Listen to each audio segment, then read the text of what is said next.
Eastern Cape matric pupils will write this year's final exams in IsiXhosa and SeSotho.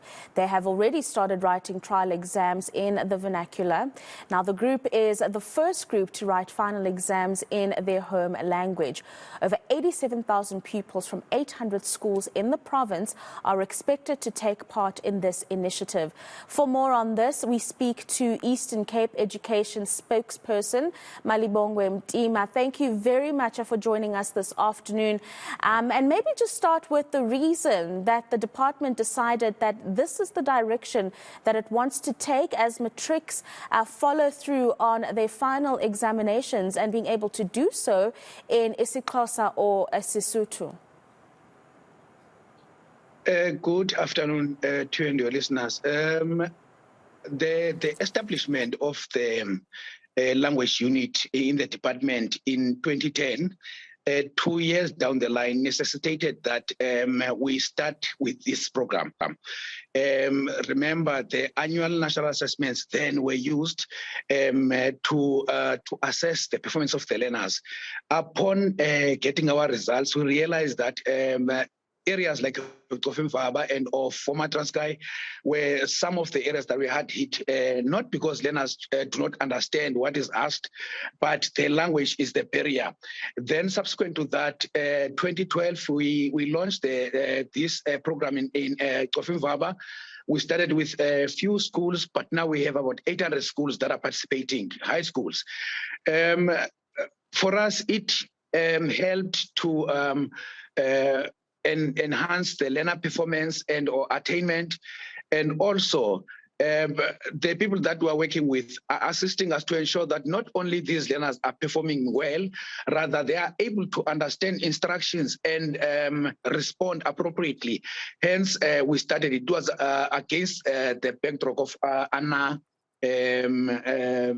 outcomes. Yes, and outcomes in the Eastern Cape have been, at some instances, quite disappointing when it comes to matric results.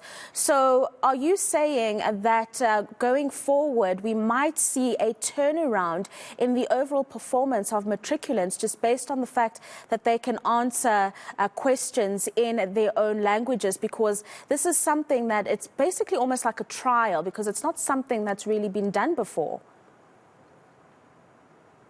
Yes, we have, I think I must go back a little bit. In 2018,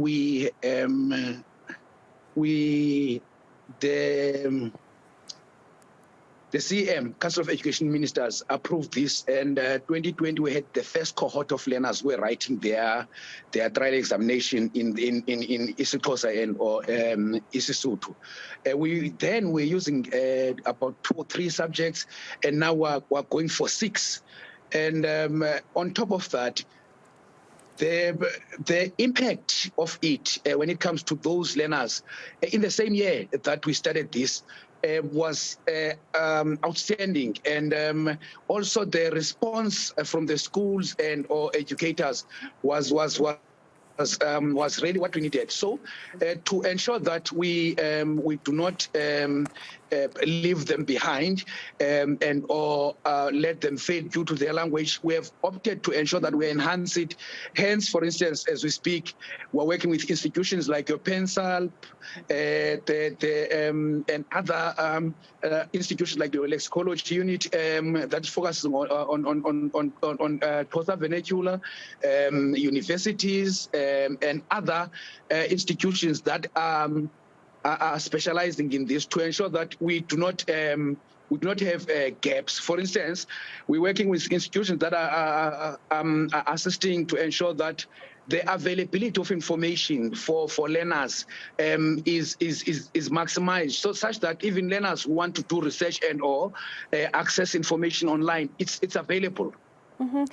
So here's an interesting question. Now, it's absolutely understandable that a young Xhosa student or a young Mosotho student would have a strong command of their language. But are you confident that they can actually read it and read it with proficiency?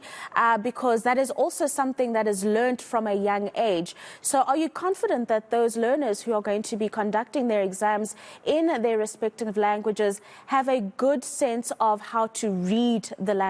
Because there's a difference between speaking the language and, of course, reading it. One, to ensure that they understand the lexicology. We are working with institutions like ECape to ensure that the language that we use is the one that is acceptable, number one. Number two, the learners that we are talking about now are the learners that we maybe they were the third or second cohort, because the first cohort is the one that wrote in 2020. So these ones, I'm sure by then they were doing primary school. So we are happy with the fact that it's not for the first time that they are doing this. We have been doing with them for quite some time. So it's a continuation of what we've been doing with them from lower grades.